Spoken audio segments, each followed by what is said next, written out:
The Senate is set to begin its impeachment trial of Homeland Security Secretary Alejandro Mayorkas this afternoon. The House impeached Mayorkas in February over his handling of the U.S.-Mexico border. Republicans accuse him of willfully and systematically refusing to enforce immigration laws. Earlier on CBS Mornings, Mayorkas called on Congress to pass border legislation.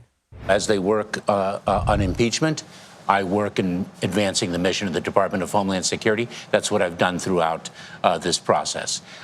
We need Congress to pass the bipartisan legislation that a group of senators worked on. That is the enduring solution. We cannot resource ourselves. We need Congress to do so. So I want to bring in Nikole Killion now on Capitol Hill. She's following all the latest for us. So, Nikole, what can we expect today? I guess there's some procedural things that have to happen, but can we expect much from the Senate?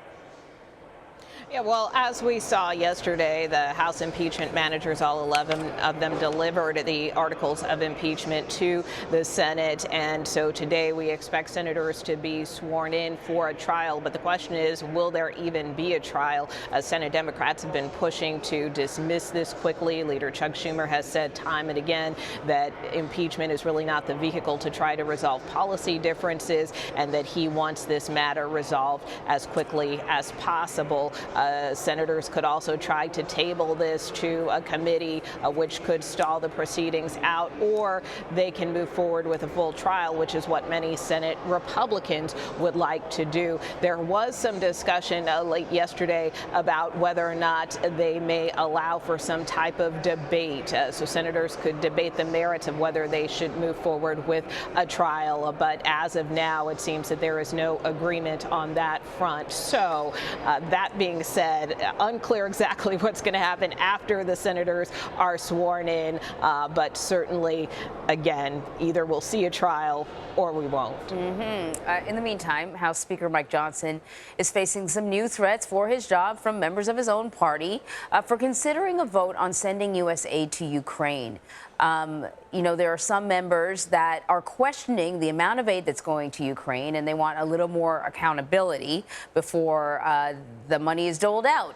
So what are the options that Johnson is weighing? Well, we are still waiting to see legislative text of this new proposal that the Speaker has put forth, which is basically to vote on 4 separate bills instead of this more wholesome national security supplemental package that the Senate passed several weeks ago. So the idea is to hold a standalone vote on aid to Israel, a standalone vote on aid to Ukraine, a standalone vote on aid to the Indo-Pacific to assist Taiwan. However, this 4th bill is more of a goodie package for lawmakers and also potentially a funding vehicle for some of this aid. As we've heard, many congressional Republicans, for instance, float the idea of doing a loan to Ukraine instead of just providing straight assistance. So that would be part of this 4th package, or potentially using the seizure of Russian assets to, again, help pay for some of this assistance that goes to Ukraine. So that's kind of what's contained in that 4th package. But time is of essence because